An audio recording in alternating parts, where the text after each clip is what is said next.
dans nos associations, et en général, nous apprenons aux personnes handicapées visuelles des petits métiers comme le tissage de lits de camp et autres, chaises et tables, à faire des sacs enfilés.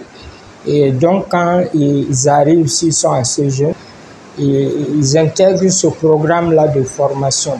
Et à Webuia, il y a eu déjà des appuis du conseil régional de Webuia ou bien de l'OCADES de Webuia pour les former en tissage de lits de camp. Maintenant, bon, ceux qui vont retourner chez eux retourneront avec un métier qu'ils connaissent faire.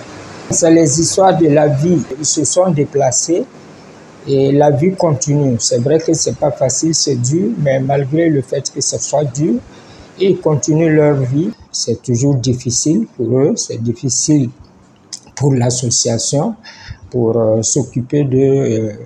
Et il y a toujours besoin d'appui pour les faire vivre aussi normalement comme les autres. Comme je vous dis, ils sont au niveau de l'association. Ce n'est pas des lieux d'hébergement, mais bon, ils ont trouvé un peu mieux là-bas que d'aller ailleurs. Et nous avons un cas, par exemple, à Kaya, et un qui a été déplacé il n'y a pas longtemps, qui est une vieille personne, c'est un ancien responsable d'association. Il ne l'est plus, mais il a été remplacé, mais il reste dans l'association pour dire qu'il est d'un certain âge, mais il est devenu chef de ménage après être déplacé du village. Il s'est retrouvé, lui, avec les enfants et les femmes. Les hommes se sont cherchés et puis lui, il a la responsabilité de la famille. Et donc, c'est des cas comme ça que nous repérons parce que ce sont nos membres et nous faisons ce que nous pouvons, mais ce n'est pas toujours évident.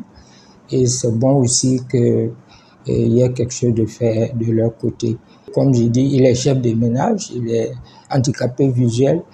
Certains déplacés vont et viennent dans les villes qui pour faire la vaisselle, qui font des petits travaux.